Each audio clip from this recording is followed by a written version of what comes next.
Bible మన చేతుల్లోనికి ఎలా వచ్చింది? బైబిల్ అనగానే దేవుని మాట, అది దేవుని మనస్సులో ఉన్న మాట. బైబిల్ అనగానే మనకు గుర్తు రావాల్సింది ఏంటంటే దేవుని మాట, అది ఆయన మనస్సులో ఉన్న మాట. ఆ మాట ఈ భూప్రపంచంలో ఉన్న మనందరికీ అవసరమని దేవుడు ఈ మాటను మన మధ్యకు తీసుకొచ్చాడండి. ఎందుకంటే ఆ మాటే మనల్ని బ్రతికిస్తుంది. ఆ మాటే మనం ఉన్న ఈ నేలను కలిగించింది. ఆ మాటే మనం ఉన్న ఈ భూప్రపంచాన్ని కలిగించింది. ఆ మాట వల్లే సమస్త సృష్టి నిర్మాణమైనది. అదే చెప్తున్నాడు చూడండి, హెబ్రీయులకు రాసిన పత్రిక 11వ అధ్యాయం 3వ వచనంలో, ప్రపంచములు దేవుని వాక్యము వలన నిర్మాణమైనవి. దేవుని వాక్యము వలన ప్రపంచములు నిర్మాణమైనవి. అంత గొప్పదండి దేవుని వాక్యం. ఈ వాక్యం మనుషులకి అవసరం అంటే చాలా అవసరం అండి. నిత్యావసర వస్తువులు ప్రజలకు అందనప్పుడు, లేనప్పుడు ప్రజలమైన మనం ఎంత కొట్టుమిట్లాడిపోతామో, అలాగనే ఈ బైబిల్ యొక్క వాక్యాలు లేనప్పుడు మనం కొట్టుమిట్లాడాలండి.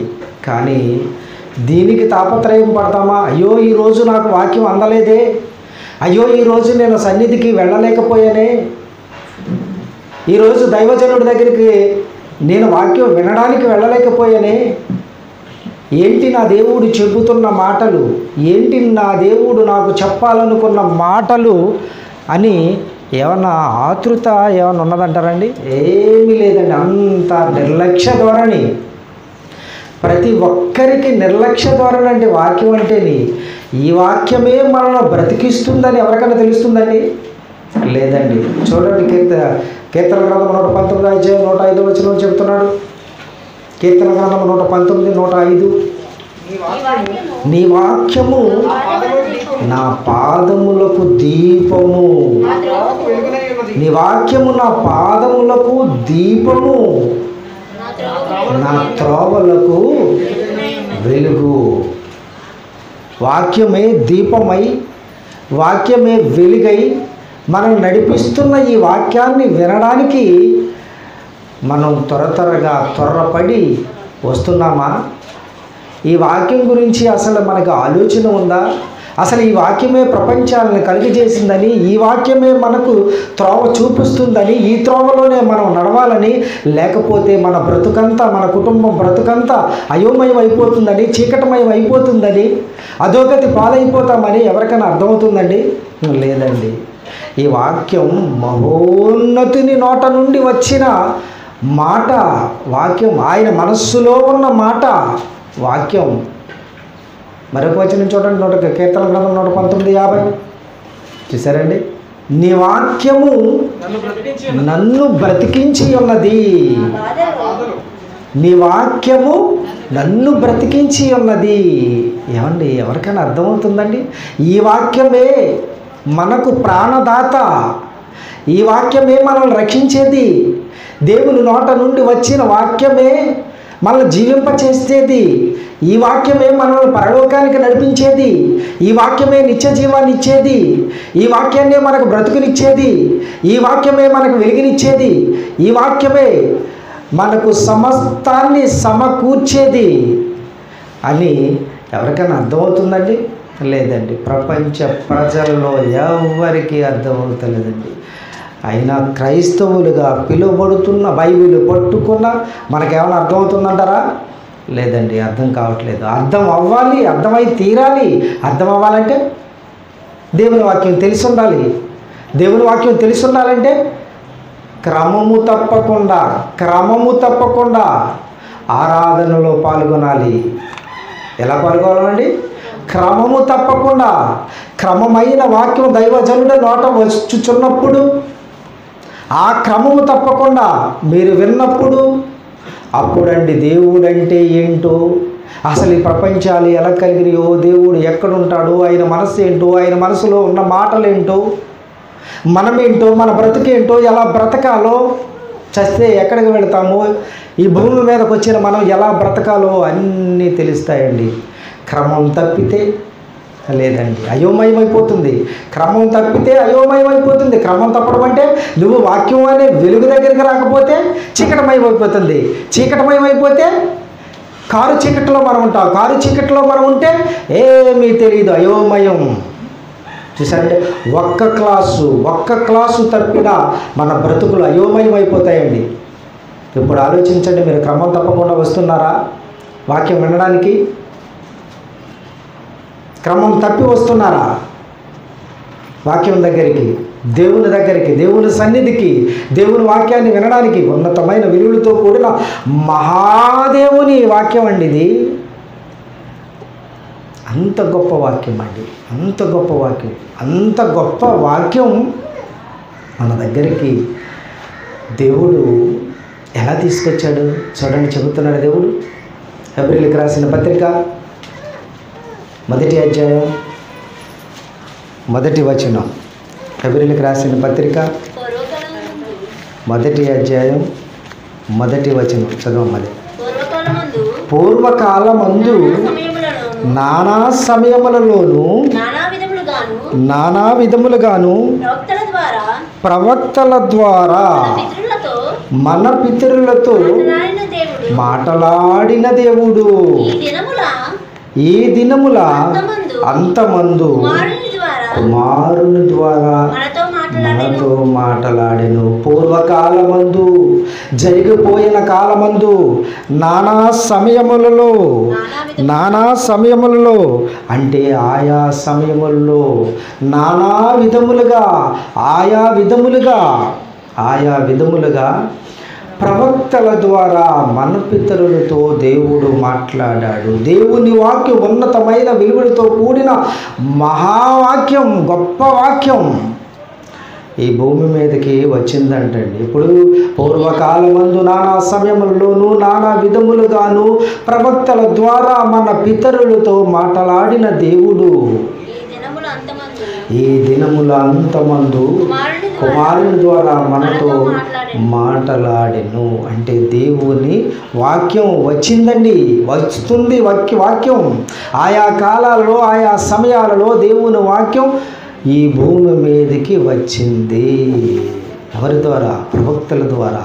మరొక మాట చూడండి, అపోస్తల కార్యములు 7వ అధ్యాయం 38వ వచనం అండి.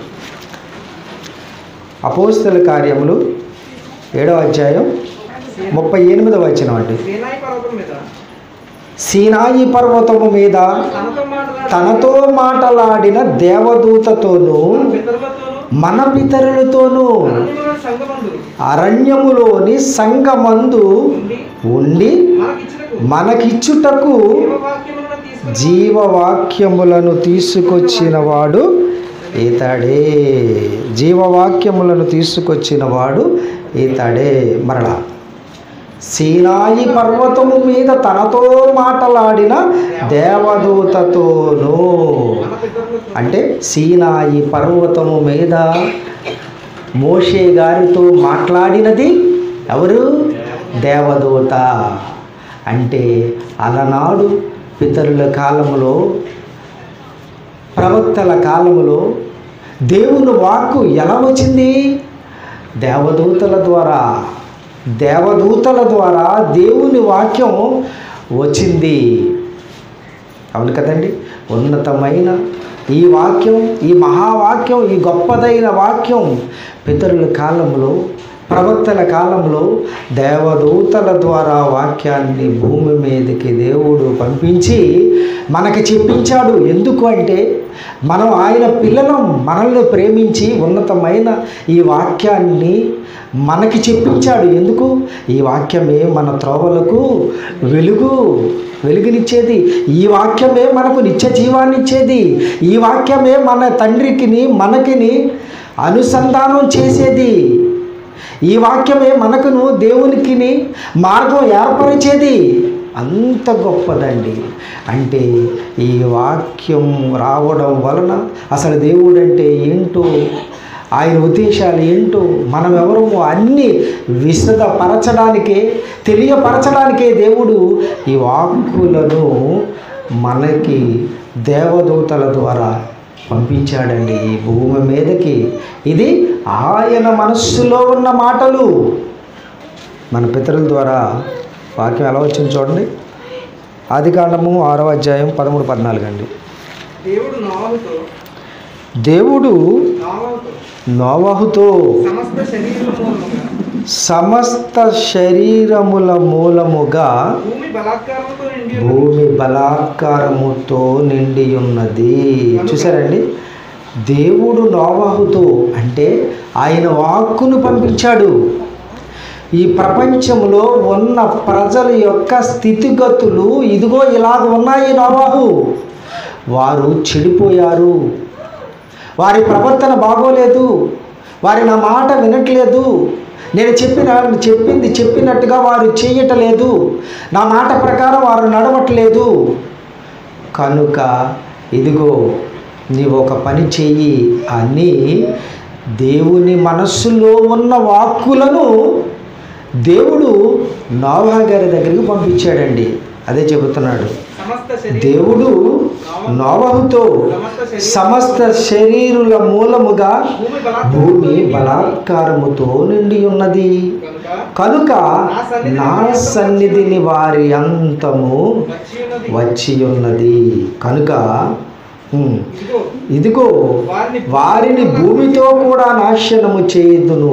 ఎందుకు భూమితో నాశనం చేస్తానంటున్నాడు అంటే పాపం పెరిగిపోయింది, మనుషులందరూ పాపంతో పేటరేగిపోతున్నారు. ఆనాటి నుంచి ఈనాటి వరకు చూసారండి, ఆయన కోపం రేగుతుంది. మనం విన్నాం కదండి, మనం ఏంటది, ప్రపంచ దేశాల మీదకి తెగుళ్ళు ఎందుకు వస్తున్నాయి అని. వండర్ఫుల్ సబ్జెక్ట్ కదండి అది. ఇక్కడ కూడా ఈ కోపం రేగుతుందండి. అదే చెబుతున్నాడు, ఇదిగో వారిని భూమితో కూడా నాశనము చేయుదును, ఎందుకంటే వారు నా మాట ప్రకారం నడవట్లేదు. చితిసారకపు మ్రానుతో నీ కొరకు వాడను చేసుకొనుము. ఇక నేను ఈ ప్రపంచాన్ని తుడిచివేస్తాను, ఎందుకంటే వారి ప్రవర్తన బాగోలేదు, తుడిచివేస్తాను. అందుకని నోవహు చితిసారకపు మ్రానుతో నీవు నీ కొరకు వాడను చేసుకో అన్నాడండి. ఆ తర్వాత వాడను చేసుకున్నాడు. తర్వాత 40 రాత్రులు 40 పగళ్ళు వర్షాన్ని దేవుడు కురిపించాడు. ఆ వర్షంలో ప్రపంచ ప్రజలందరూ తుడుచుకుపోయారండి. తర్వాత నోవహు కుటుంబంతో మరలా జనరేషన్ ఉద్భవించింది. దేవుని వాక్కు చూసారండి, దేవుని వాక్కు మన పితరుడైన నోవహు గారికి పంపించాడండి. ఆ తర్వాత మరొక మాట చూడండి, ఆదికాండం 12వ అధ్యాయం, ఆదికాండము 12వ అధ్యాయము 1-2 వచనాలండి. యెహోవా నీవు లేచి అబ్రహాము గారితో చెబుతున్న మాట అండి. అబ్రహాము గారి దగ్గరికి దేవుని మాట వచ్చింది, దేవుని వాక్కు వచ్చింది. వచ్చి ఏం చెప్తుంది? దేవుడు వాక్కును పంపించాడు, మాటను పంపించాడు. నీవు లేచి నీ దేశము నుండి, నీ బంధువుల యొద్ద నుండి, నీ తండ్రి ఇంట నుండి బయలుదేరి నేను నీకు చూపించు దేశమునకు వెళ్ళుము. అబ్రహామా, నీవు లేచి నీ దేశము నుండి, నీ తండ్రి ఇంట నుండి నేను చూపించు దేశమునకు బయలుదేరి వెళ్ళు.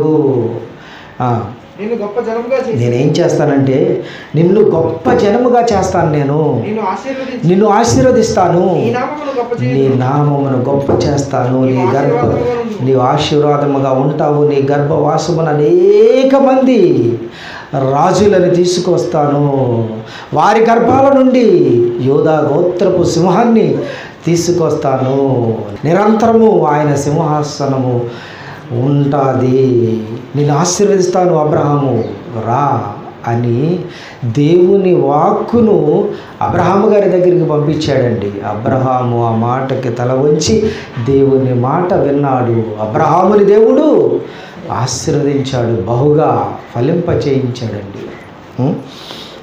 తర్వాత మరొక మాట చూడండి, నిర్గమాకాండము 19వ అధ్యాయం 1 నుంచి 7 వరకు అండి. ఇశ్రాయేలీలు ఐగుప్తు దేశము నుండి బయలుదేరిన 3వ నెలలో, వారు బయలుదేరిన నాడే 3వ నెల ఆరంభమునందే, అంటే కనాను ప్రయాణం. ఇశ్రాయేలీలు ఐగుప్తు నుంచి కనాను ప్రయాణంలో ఉన్నారు. ఈ కనాను ప్రయాణంలో ఉండగా వాళ్ళు బయలుదేరిన 3వ నెలలోనే, వారు బయలుదేరిన నాడే 3వ నెల ఆరంభమందే వారు సీనాయి అరణ్యానికి వచ్చారు. ఎవరు? ఇశ్రాయేలీలు. ఎక్కడికి వచ్చారు? సీనాయి అరణ్యమునకు వచ్చారు. అక్కడేం జరిగిందో చూడండి. వారు రెఫీదీము నుండి బయలుదేరి సీనాయి అరణ్యమునకు వచ్చి ఆ అరణ్యమునందు దిగిరి. అక్కడ పర్వతము ఎదుట ఇశ్రాయేలీలు విడసిరి. మోషే దేవుని యొద్దకు ఎక్కిపోగా యెహోవా పర్వతము నుండి అతన్ని పిలిచి మోషే గారిని దేవుడు పిలిచి మోషే గారితో చెబుతున్నాడండి. అంటే దేవుని యొక్క వాక్కు ఎక్కడుంది? ఇప్పుడు ఎక్కడికి వచ్చింది? సీనాయి పర్వతం మీదకి వచ్చింది. సీనాయి పర్వతము మీద దేవుని వాక్కు ఉండి మోషే గారిని పిలుస్తుంది. మోషే గారిని పిలుస్తున్నాడు. మోషే గారితో ఏమంటున్నాడండి? నీవు యాకోబు కుటుంబకులతో ముచ్చటించి ఇశ్రాయేలీలకు తెలుపవలసినదేమనగా, నేను ఐగుప్తీయులకు ఏమి చేసితినో మిమ్మును గ్రద్ద రెక్కల మీద మోసి నా యొద్దకు మిమ్ము నెట్లు చేర్చుకుంటునో మీరు చూసితిరి కదా. గ్రద్ద తన పిల్లలను రెక్కల మీద ఎక్కించుకొని ఎలా మోసుకొస్తుందో అలాగూ నేను మిమ్మల్ని చూసుకున్నాను కదా. కాగా మీరు నా మాట శ్రద్ధగా విని నా నిబంధన అనుసరించి నడిచిన ఎడల మీరు సమస్త దేశ జనులలో నాకు స్వకీయ సంపాద్యమగుదురు. సమస్త భూమియు నాదే కదా. మీరు నాకు యాజక రూపమైన రాజ్యముగాను పరిశుద్ధమైన జనముగాను ఉందురని చెప్పుము. నీవు ఇశ్రాయేలీయులతో పలుకవలసిన మాటలు ఇవే అని చెప్పగా మోసే వచ్చి ప్రజల పెద్దలను పిలిపించి యెహోవా తనకు ఆజ్ఞాపించిన మాటలన్నీ వారి ఎదుట తెలియపరచెను. దేవుడు చెప్పాడండి. దేవుడు చెప్పాడు. సీనాయి పర్వతము మీదకు వచ్చి దేవుడు చెప్పాడు ఏమని? ఇదిగో నేను నీకు చెబుతున్న మాటలు ఇశ్రాయేలీలకు చెప్పు అని. అప్పుడు మోషే గారు ఏం చెప్పారు? ఇశ్రాయేలీలకు చెప్పాడండి. అంటే దేవుని వాక్కు వచ్చింది. అంటే సీనాయి పర్వతము మీదికి వచ్చినది ఎవరు? ఇందాక మనం చూసాం. అపోస్తల కార్యం 7:38లో ఎవరు వచ్చారండి? దేవదూత. దేవదూత దేవుని వాక్కును తీసుకొచ్చి చెబుతుందా? ఆ తర్వాత ఏం జరిగిందో చూడండి. 16 నుంచి 19 వరకు.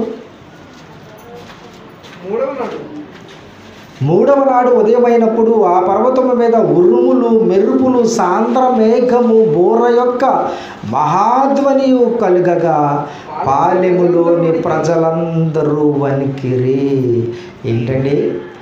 దేవుని వాక్కులను తీసుకొచ్చిన దేవదూత, దేవుని వాక్కు ఆ పర్వతం మీదకి వచ్చింది. దేవుని వాక్కు ఆ పర్వతం మీదకి వస్తే ఆ వాక్కు వలన పర్వతమే దద్దరిల్లిపోతుందండి.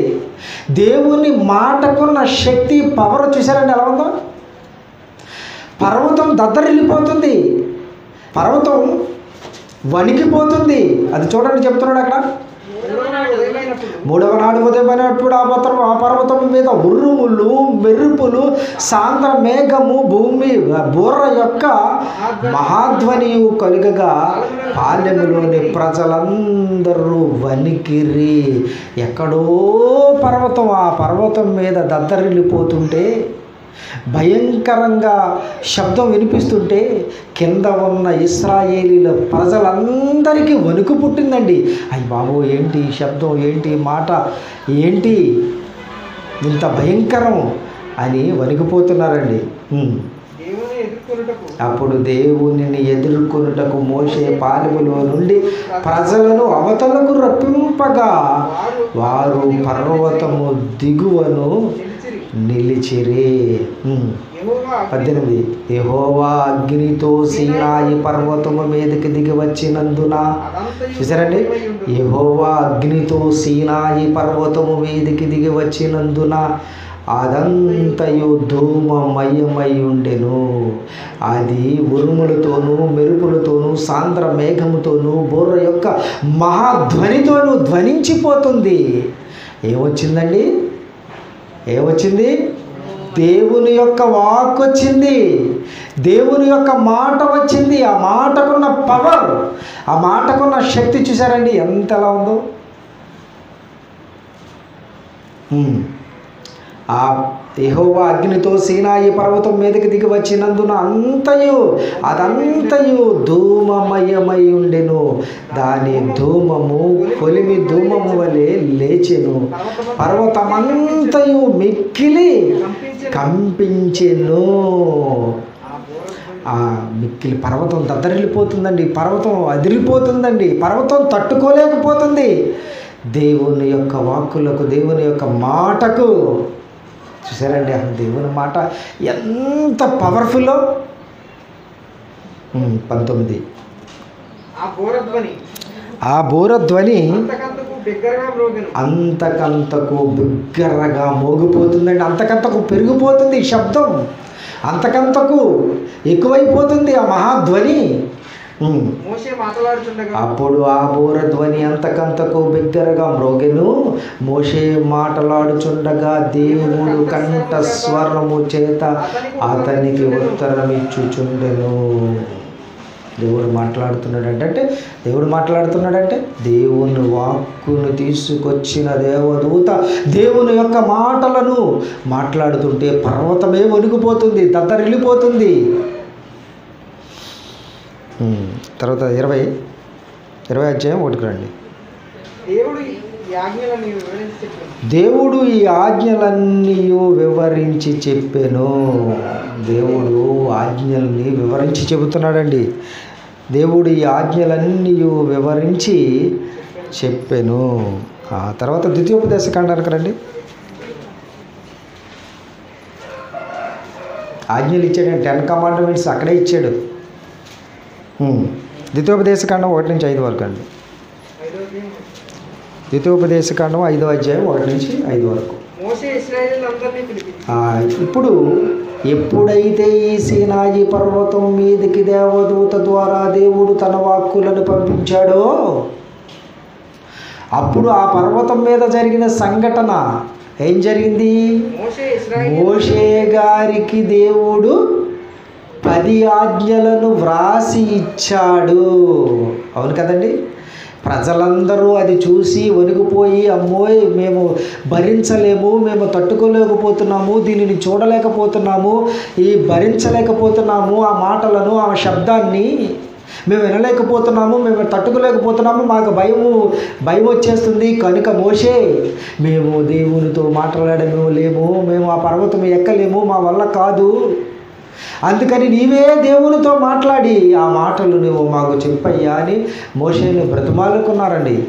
ఆ తర్వాత దేవుడు 10 ఆజ్ఞలు ఇవ్వడం, మోషే గారు ఇశ్రాయేలీల దగ్గరగా తీసుకురావడం జరిగిందండి. ఆ జరిగినది ద్వితీయోపదేశకాండంలో మరలా వ్రాయించాడు దేవుడు.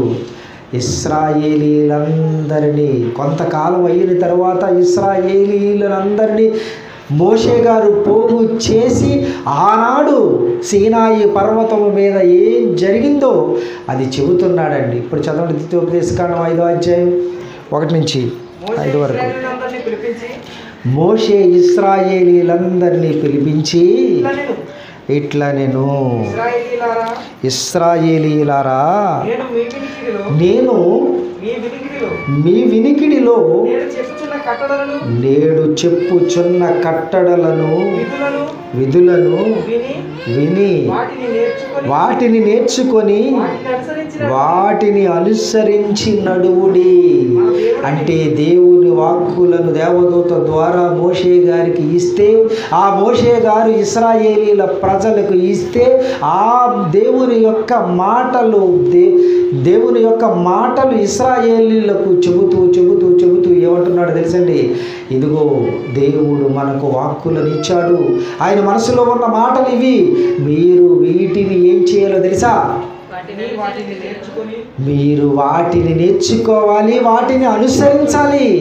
నేర్చుకోవడమే కాదు, మీరు ఇశ్రాయేలు ప్రజలైన మీరు, నాయకుడిగా దేవుడు నన్ను నిలబెట్టి నన్ను మోషే అని నా దగ్గరికి మీరు వచ్చి ఈ మాటలను వినడమే కాదు, ఈ మాటలను నేర్చుకోవడమే కాదు, ఈ మాటలను తెలుసుకోవడమే కాదు, దేవుని మాటలు తెలుసుకున్న మీరు, దేవుని మాటలు వింటున్న మీరు, దేవుని మాటలు నేర్చుకుంటున్న మీరు ఆ మాటల ప్రకారం నడవాలి, ఆ మాటలను మీరు అనుసరించాలి, మీ బ్రతుకులలో ఆ మాటలను చూపించాలి అని దేవుడు చెబుతున్నాడండి.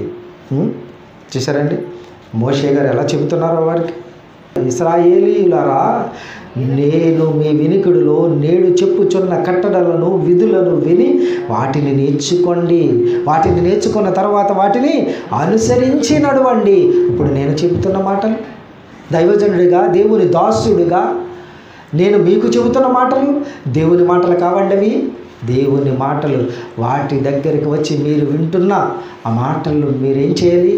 వాటిని మీ బ్రతుకుల్లో అనుసరించి తీరాలి. అదే చెబుతున్నాడు మోషే గారు. 2, మన దేవుడైన యెహోవా హోరేబులో మనతో నిబంధన చేసెను. యెహోవా మన పితరులతో కాదు, నేడు ఇక్కడ సజీవులమై ఉన్న మనతోనే ఈ నిబంధన చేసెను. యెహోవా ఆ కొండ మీద అగ్ని మధ్య నుండి ముఖాముఖిగా మీతో మాట్లాడగా మీరు ఆ అగ్నికి భయపడి ఆ కొండ ఎక్కలేదు. కనుక యెహోవా మాట, దేవుని మాట, పరలోకమందున్న మన తండ్రి, కన్న తండ్రి, ఆ దేవుని నోట నుండి వచ్చిన మాటలు దేవదూత ద్వారా పంపితే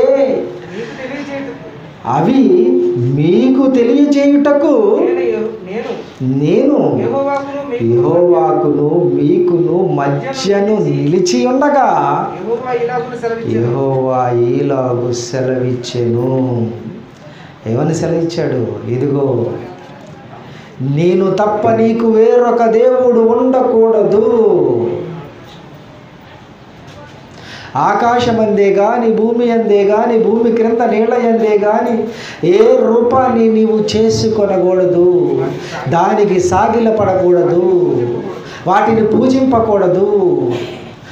దేవుని వాక్కులండి ఇవన్నీ, దేవుని వాక్కులు. ప్రపంచ ప్రజలమైన మనము ఈ భూమి మీద ఆయన కొరకు ఎలా బ్రతకాలో, ఆయనలో ఎలా జీవించాలో దేవుడు చెబుతున్న మాటలు. అలనాడు మోషే గారికి ఇచ్చిన వాక్కులు, దేవుని వాక్కులు, దేవుని మాటలు. నీ తల్లిదండ్రులను సన్మానించు, తండ్రి అయినను తల్లినైనను నీవు దూషించకూడదు, ద్వేషించకూడదు, వ్యభిచరించకూడదు, దొంగతనం చేయకూడదు, నరహత్య చేయకూడదు, నీ పొరుగు వాని దేనిని ఆశించకూడదు అని దేవుడు తన వాక్కులను శిలాశాసనములుగా వ్రాసి మోషే గారికి ఇచ్చాడండి. అలనాడు మన పితరుడైన మోషే గారికి ఇచ్చాడు. అది చూడండి 22వ వచనం. అదే ద్వితీయోపదేశకాండము 5వ అధ్యాయం 22వ వచనం. ఈ మాటలను దేవుడు ఈ మాటలను యెహోవా ఆ పర్వతం మీద, సీనాయి పర్వతము మీద అగ్ని మేఘ గాఢాంధకారముల మధ్య నుండి గొప్ప స్వరముతో మీ సమాజమంతటితో చెప్పి 2 రాతి పలకల మీద వాటిని వ్రాసి నాకిచ్చెను. మరలా ఈ మాటలను యెహోవా ఆ పర్వతము మీద అగ్ని మేఘ గాఢాంధకారముల మధ్య నుండి గొప్ప స్వరముతో మీ సమాజమంతటితో చెప్పి 2 రాతి పలకల మీద వాటిని దేవుడు వ్రాసి నాకిచ్చెను. అవి నేను మీకు చెబుతున్నాను, వాటి ప్రకారం మీరు నడవండి అంటే దేవుని వాక్కు మొట్టమొదటిగా మనకు ఎలా వచ్చింది? రాతి పలకల మీద శిలాక్షరాలతో దేవుడు వ్రాసి మనకు ఇచ్చాడండి. ఆ దేవుని మాట మనకు వచ్చింది మొట్టమొదటిగా. ఆ తర్వాత ఇర్మియా గారితో దేవుడు మాట్లాడుతున్నాడు. చూడండి, ఇర్మియా గారి దగ్గరకు వచ్చింది వాక్కు. ఇర్మియా గ్రంథం 36వ అధ్యాయము 36వ అధ్యాయము 1 నుంచి 4 వరకు అండి. యూదారాజైన యోషియా కుమారుడగు యెహోయాకీము 4వ సంవత్సరమున యెహోవా వాక్కు ప్రత్యక్షమై, అంటే రాజుల కాలంలో దేవుని వాక్కు ఇర్మియా గారి దగ్గరికి వచ్చింది. వచ్చి ఏం చెబుతుంది ఆ వాక్కు? 2 నీవు పుస్తకపు చుట్ట తీసుకొని నేను నీతో మాట్లాడిన దినము మొదలుకొని, ఇర్మియా నీవు పుస్తకపు చుట్ట తీసుకొని నేను నీతో మాట్లాడిన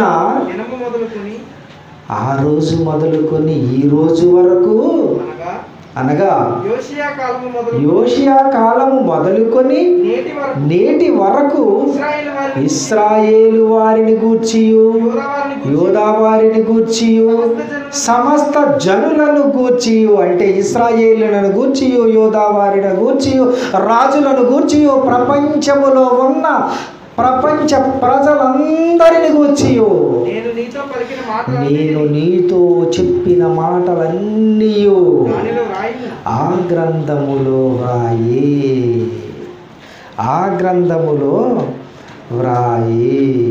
చూసారండి, ఆ గ్రంథములో వ్రాయి అని దేవుడు చెప్పాడండి. చూసారండి ఎలా వచ్చిందో వాక్కులు, దేవుని వాక్కులు పరలోకమందున్న మన కన్న తండ్రి నోట నుంచి ఆయన మనసులో ఉన్న మాటలను భూమి మీదకి ప్రపంచ ప్రజలమైన మనలను సరి అయిన మార్గములో నడిపించడానికి, సరి అయిన రీతిలో నడిపించడానికి, ఆయన అడుగుజాడల్లో మనల్ని నడిపించడానికి దేవుడు వాక్కులను ఆయా కాలములలో నానా సమయములలో దేవుడు నానా విధములుగా ఈ భూమి మీదకి ఆయన వాక్కులను పంపిస్తూ ఉన్నాడండి. ఆయన వాక్కులను మనకి పంపిస్తూ ఉన్నాడండి. ఆ తర్వాత ఎవరి ద్వారా వచ్చిందో చెబుతున్నాడండి. హెబ్రీలకు రాసిన పత్రిక 1వ అధ్యాయం 2వ వచనం చూడండి. ఈ దినముల అంతమందు కుమారుని ద్వారా మనతో మాట్లాడెను. ఈ దినముల అంతమందు కుమారుని ద్వారా మనతో మాట్లాడెను.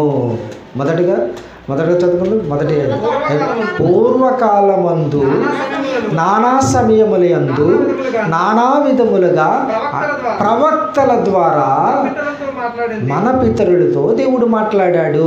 మన పితరులతో ఏం మాట్లాడాడో, ఎలా మాట్లాడాడో, ఎలా ఇచ్చాడో ఆయన వాక్కులను మనకు తెలుసుకున్నాం. నానా సమయములలో ఆయా కాలాలలో దేవుడు తన వాక్కులను పంపించాడు. అలాగే మనం అపోస్తల కార్యములు 7:38 తెలుసుకున్నాం. మరలా ఒకసారి మరలా చూడండి. అపోస్తల కార్యములు 7:38 ఎవరు రాయించాడు? సీనాయి పర్వతము మీద తనతో మాట్లాడిన దేవదూతతోనూ మన పితరులతోనూ అరణ్యములోని సంగమందు ఉండి మనకిచ్చుటకు జీవవాక్యములను తీసుకొచ్చాడు మోషే గారు. మరలా సీనాయి పర్వతమందు తనతో మాట్లాడిన దేవదూత అంటే దేవుడు తన వాక్కులను దేవదూత ద్వారా పంపించాడు ఈ భూమి మీదకి. పితరుల ద్వారా మాట్లాడించాడు ఆయా సమయములలో, ఆయా కాలాలలో దేవుడు. ఈ దినముల అంతమందు కుమారుని ద్వారా మనతో మాట్లాడెను. కుమారుడంటే యేసుక్రీస్తు ప్రభువు. ఆ తర్వాత యేసుక్రీస్తు ప్రభువుని దేవుడు ఈ భూమి మీదకు పంపించి ఆయనతో మాట్లాడింపచేశాడండి. ఆయన ఏం చెప్పారో చూడండి. మత్తయి సువార్త 13వ అధ్యాయం. ఆయన కుమారుడు ఈ భూమి మీదకి వచ్చిన తర్వాత ఆయన మనతో ఏం మాట్లాడాడో చూడండి. ఈ దినములో అంతమంది కుమారుని ద్వారా మనతో మాట్లాడెను అని దేవుడు చెబుతున్నాడు కదండి. ఆయన ఏం మాట్లాడాడో మత్తయి సువార్త 13:34 చూడండి ఒకసారి. మత్తయి సువార్త 13వ అధ్యాయం 34వ వచనం చెబుతున్నాడండి. నేను నా నోరు తెరచి ఉపమాన రీతిగా బోధించేదను. లోకము పుట్టినది మొదలుకొని దేవుడు ప్రపంచాన్ని కలుగ చేసినది మొదలుకొని మరుగు చేయబడిన సంగతులు అంటే అవి మరుగైన సంగతులు, అవి దాచబడిన సంగతులు, అవి సీక్రెట్గా ఉన్న సంగతులు, మరుగు చేయబడిన సంగతులను నేను తెలియజెప్పేదను అంటున్నాడు. అంటే ప్రపంచంలో అప్పటి వరకు అంతవరకు ఈ సంగతులు ఎవరికీ తెలీదా? ఎవరికి, ప్రపంచంలో ఎవరికి తెలియదండి. ప్రవక్తలకు తెలీదా? లేదండి, ప్రవక్తలకు తెలియదు. అటువంటి సీక్రెట్గా ఉన్న ఆ మాటలను నేను చెబుతాను, మరుగై ఉన్న సంగతులను నేను చెబుతాను అని యేసుక్రీస్తు ప్రభు అన్నాడండి. అంటే పరలోకంలో ఎవరున్నారో, పరలోకంలో పరిస్థితి ఎలా ఉన్నదో, అసలు దేవుడు అంటే ఎవరో, ఆయన ఉనికి ఏంటో, ఆయన ఏ రూపంలో ఉన్నాడో, మనమెవరో, మనం ఎలా ఉన్నామో, మన స్థితిగతులు ఎలా ఉంటాయో, భూత భవిష్యత్తు వర్తమాన కాలాలను గూర్చిన సంగతులు, మరుగైన సంగతులు, మనం చనిపోయిన తర్వాత ఎలా ఉంటామో, ఎక్కడికి వెళతామో, ఏమైపోతామో, ఎలా ఉంటామో, ఎంతకాలం జీవిస్తామో, లోకము పుట్టినది మొదలుకొని మరుగైన సంగతులు, సీక్రెట్గా ఉన్న సంగతులు, దాచబడిన సంగతులు, దేవుని మనసులోని మాటలు, దేవుని దగ్గర ఉన్న మాటలు, ఆ మాటలను నేను చెబుతాను అని యేసుక్రీస్తు ప్రభువు చెబుతున్న మాటలండి. ఈ మాటలు మరుగై ఉన్న మాటలు, ఎవ్వరికి, ప్రపంచంలో ఎవ్వరికీ తెలియని మాటలు నేను చెబుతాను అని యేసుక్రీస్తు ప్రభువు అన్నాడండి. అలాగే ఈ భూమి మీదకు వచ్చాడు. ఈ భూమి మీదకు వచ్చిన తర్వాత ఎన్నెన్నో విషయాలను దేవుడు చెప్పిన మాటలు ఆయన మన దగ్గరకు తీసుకొచ్చి చెప్పాడండి. ఆ మాటలు ఎవరియో చెబుతున్నాడు చూడండి. ఆ మాటలు ఎవరియో, ఆ యేసుక్రీస్తు ప్రభు ఈ భూమి మీదకి వచ్చిన తర్వాత నోరు తెరచి ఆయన చెప్పిన మాటలు, మరుగై ఉన్న మాటలు, ఎవ్వరికీ తెలియని మాటలు, ప్రపంచ ప్రజల్లో ఎవ్వరికి, ఏ భక్తునికి తెలియని మాటలు, ఏ ప్రవక్తకి తెలియని మాటలు, ఏ దీర్ఘదర్శికి తెలియని మాటలు, ఏ ఆత్మపూర్ణుడికి తెలియని మాటలు అప్పటి వరకు యేసు నోట వచ్చిన మాటలు. ఆ మాటలు ఎవరివో చెబుతున్నాడు చూడండి యేసుక్రీస్తు ప్రభు. యోహాను సువార్త 12వ అధ్యాయం, యోహాను సువార్త 12వ అధ్యాయం 49, 50 వచనాలండి. యోహాను సువార్త 12వ అధ్యాయం 49, 50 వచనాలండి. ఏలయనగా నా అంతట నేనే మాట్లాడలేదు, ఇదిగో నేను మీకు మహాజ్ఞానం చెబుతున్నాను, మరుగైన సంగతులను నేను చెబుతున్నాను. అవి మరుగైన సంగతులు, అవి సీక్రెట్గా దాచబడిన సంగతులు, అవి దేవుని యొద్దే ఉన్నవి. ఆ సంగతులు నేను చెబుతున్నానే మీకు, అవి నా అంతట నేనే మీకు చెప్పుటలేదు. ఏలయనగా నా అంతట నేనే మాట్లాడలేదు, నేను ఏమనవలెను, నేను మీకు ఏమి చెప్పవలెను, ఏ మాట ఎప్పుడు చెప్పవలెను, నేను ఏమి మాట్లాడవలెను మీతో. నేను మీ దగ్గరికి వచ్చిన తర్వాత నేను మీతో ఏమి మాట్లాడవలెను, దాని గూర్చి నన్ను పంపిన తండ్రే నాకు ఆజ్ఞ ఇచ్చి ఉన్నాడు. నన్ను పంపిన తండ్రే మీ దగ్గరికి వచ్చిన తర్వాత నేను మీతో మాట్లాడుతున్నప్పుడు ఎవరితో ఏం మాట్లాడాలో, ఎవరికి ఏం చెప్పాలో అవన్నీ నా తండ్రే నాకు చెప్పి పంపించాడు, ఆజ్ఞ ఇచ్చాడు. నాన్న ఇదిగో వారితో ఇలాగ మాట్లాడు అని. ఇంకా ఆయన ఆజ్ఞ నిత్య జీవమని నేనెరుగుదును గనుక నేను చెప్పు సంగతులను తండ్రి నాతో చెప్పిన ప్రకారము నేను చెప్పుచున్నాను. బా ఏంటండి అసలు బైబిలు? నేను మీకు చెబుతున్నానే, ఆ మాటలన్నీ పరలోకములో తండ్రి దగ్గర నేను ఉన్నప్పుడు తండ్రి నాకు చెప్పాడు. ఆయన నాన్న భూమి మీదకి వెళ్ళిన తర్వాత ఈ మాటలు నీ తమ్ముళ్లకు నీ చెల్లుళ్లకు ఈ మాటలను చెప్పు అని తండ్రే నాకు చెప్పి ఈ భూమి మీదకి పంపించాడు. ఆ మాటలనే మీకు చెబుతున్నాను. ఇవి నా నోట వచ్చిన మాటలు కాదు, ఇవన్నీ తండ్రి నాకు చెప్పిన మాటలు, నా నోట వస్తున్న మాటలు తండ్రి మాటలు, నా మాటలు కాదు. తండ్రి నాకు మీతో చెప్పమని ఏ మాటలైతే చెప్పి నన్ను ఈ భూమి మీదకి పంపించాడో ఆ మాటలనే మీకు చెబుతున్నాను అని యేసుక్రీస్తు ప్రభు తండ్రి చెప్పమని చెప్పిన మాటలే ఈ భూమి మీదకి వచ్చిన తర్వాత ఆయన చెప్పాడండి. మహాజ్ఞానం. ఆ జ్ఞానం మరుగై ఉన్నది. ఆ జ్ఞానం ప్రపంచ ప్రజలలో ఎవరికి తెలియని జ్ఞానం. అది సీక్రెట్, అది మరుగై ఉన్నది, అది దేవుని దగ్గర ఉన్నది. బైబిల్ మన చేతిలోనికి ఎలా వచ్చింది? బైబిల్ మన పాఠం ఏంటండి?